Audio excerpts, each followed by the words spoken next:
सिंधियाना news network जे reporter जवार बच्चल कल्हड़ो मूजिब चहलम हज़रत इमाम हुसैन अलैहिस्सलाम जे सिलसिले में एक तारीख़ी मजलिस अज़ा करबला जी शहीदन के पुरसो ॾियण ला ठठगोराहो शहर में मुनाक़द कई वई। फर्श अज़ा जवार ग़ुलाम रज़ा कल्हड़ो, नज़ाकत अली कल्हड़ो ऐं बरादरान तरफ़ां विछाए वियो, जंहिंमें हदीसी किस्सा डॉक्टर ज़ाकिर हुसैन कल्हड़ो पढ़ण जी सआदत हासिल कई।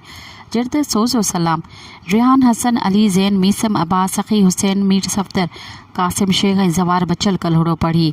नज़ामत जा फ़राइज़ मौलवी जवार हुसैन कल्हड़ो ॾिना। आशिक़ हुसैन ज़रदारी ऐं फ़क़ीर जावेद अली खटियाण ज़फ़र अली सुमरो ख़ुसूसी तौर शिरकत कई। स्काउटिंग जा इंतिज़ाम मुख्तियार स्काउट फोर्स ठठगोराहो अंजाम ॾिना।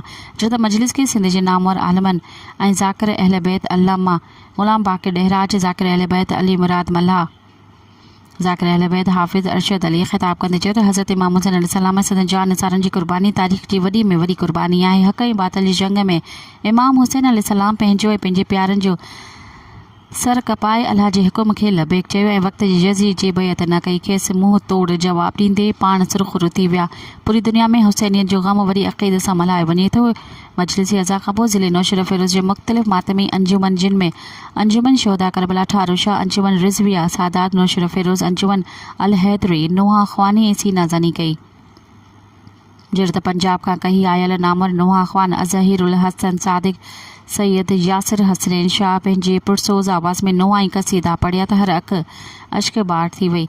अलविदाई नोहा ख़्वानी मुल्क जे मशहूर ऐं मारूफ़ नोहा ख़्वान जनाब हसन सादिक साहिब के मदऊ कयो वियो। इन मौक़े ते सिंधियाना न्यूज़ नेटवर्क हैदराबाद जे नुमाइंदे ज़वार बच्चल कल्हड़ो नोहा ख़्वान जनाब हसन सादिक खे सिंध जी सक़ाफ़ती सूखड़ी अजरक जो तोहफ़ो पेश कयो, जंहिं ते हसन सादिक साहिब संदसि थोरा मञिया।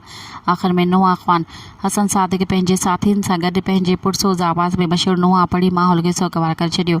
जर्द मोमिननि तरफ़ां मातम ऐं हुसैन ऐं सीना ज़नी कई वई।